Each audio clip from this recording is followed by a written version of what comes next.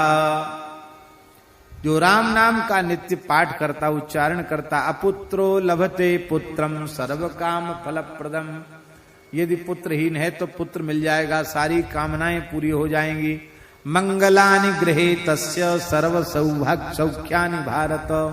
अहोरात्रं च येनोक्तम राम इत्यक्षरद्वयम्।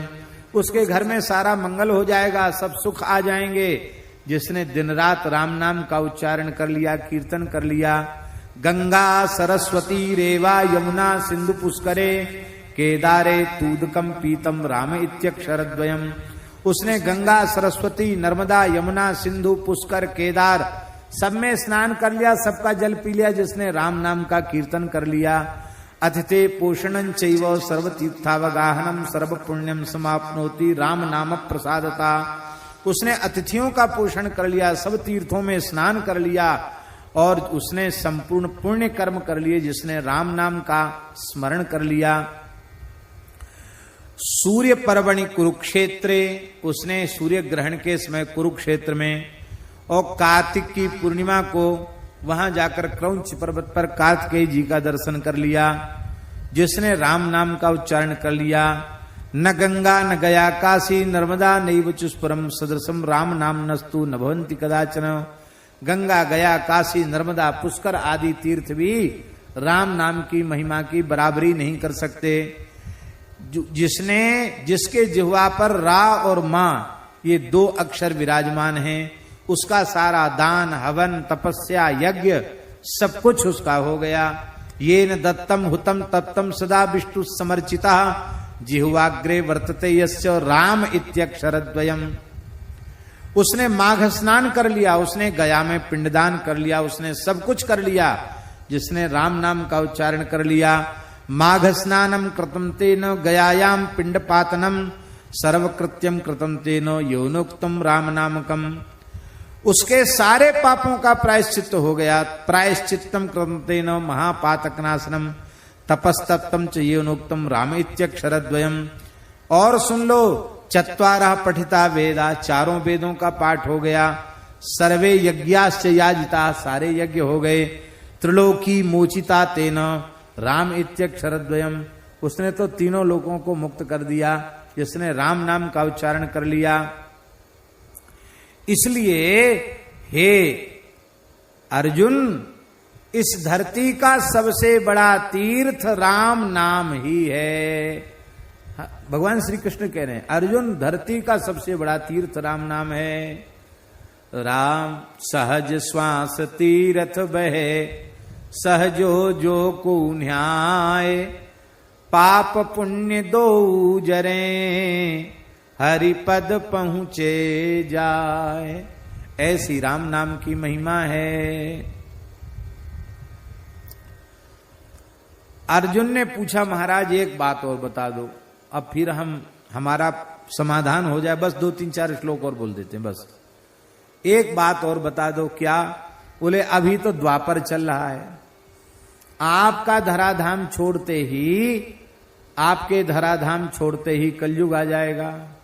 सर्व साधन बाधक, सारे साधनों को नष्ट करने वाला कलयुग आ जाएगा। सारी धरती म्लेच्छाक्रांत हो जाएगी। यदा म्लेच्छमयी पृथ्वी भविष्यति कलौ युगे किंकरस्यति लोकोयम पतितौ रौरवालय। सब नियम धर्म कर्म आचार विचार सब भ्रष्ट हो जाएगा। सारी धरती म्लेच्छ बहुल हो जाएगी। ऐसी स्थिति में बेचारा जीव अपना कल्याण कैसे करे? भगवान श्री कृष्ण ने कहा कि देखो, तुमने जो कुछ कहा है वो सर्वथा सत्य कहा है, इसमें किसी भी प्रकार का कोई संदेह नहीं है। श्री सीताराम जी महाराज की जय। विराजो, आप भी बैठो, वो भी बैठ जाए, बैठो विराजो।